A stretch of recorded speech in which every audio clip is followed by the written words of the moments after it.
Amia and her friend Zelba have been inseparable for nearly a year.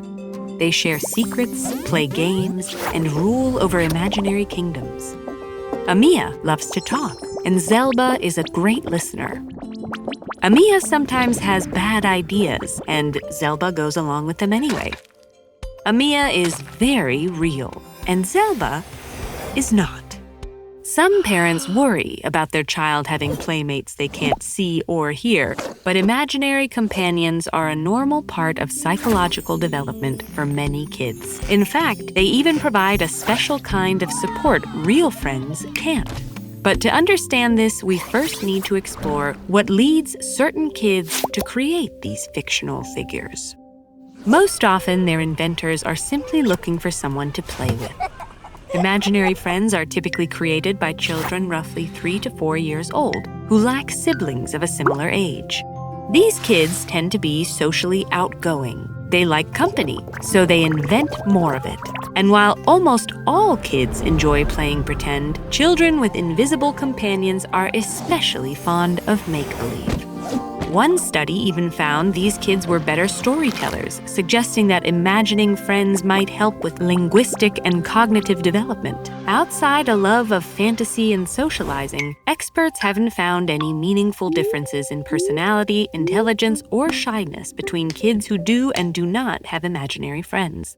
However, the invisible characters themselves couldn't be more different. They can be animals, real or fictional, humans of all ages, shapes, and sizes, with features straight out of a fairy tale. Some come alone, others have a gaggle of imaginary friends and family. They can even be what researchers call personified objects, stuffed animals or toys brought to life by the imagination.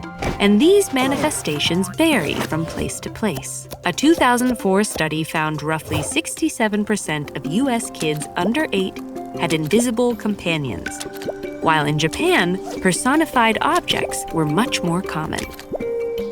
These fictional figures don't just look different, they also fill a variety of roles. Many are playmates and confidants, but others are scapegoats, errand buddies, or babies in need of care. This wide range is why researchers typically call them invisible or imaginary companions, since they're not always friends. In fact, researchers have even reported children who fight with their imaginary companion or are actively afraid of them. These situations can concern parents, but not only are they totally normal, they highlight the special power of imaginary companions. Each of these characters is designed to fulfill their creator's needs or wants. By creating a scary, invisible companion, a child might be experimenting with feeling fear and how to conquer it. Negotiating imaginary disagreements lets kids practice dealing with conflict without real-world consequences, and resolving these arguments can help them explore empathy and caregiving. In these ways and more, invisible companions give developing children the agency to explore emotions and social interactions on their terms. And since research consistently shows children know these characters are imaginary, the kids are always in control, even when it doesn't look like it. Some invisible companions stick around through their creator's teenage and adult years. But generally, as kids start making friends in school around age 5 or 6, they talk about their imaginary companions less and less often. That said, the time they spent with these fictional figures has lifelong benefits. Research suggests pretend play strengthens a child's theory of mind. This is our ability to understand, imagine, and predict other people's mental states, a skill that can help kids develop empathy and build relationships. And while we might stop speaking to our invisible companions, we never stop talking to ourselves.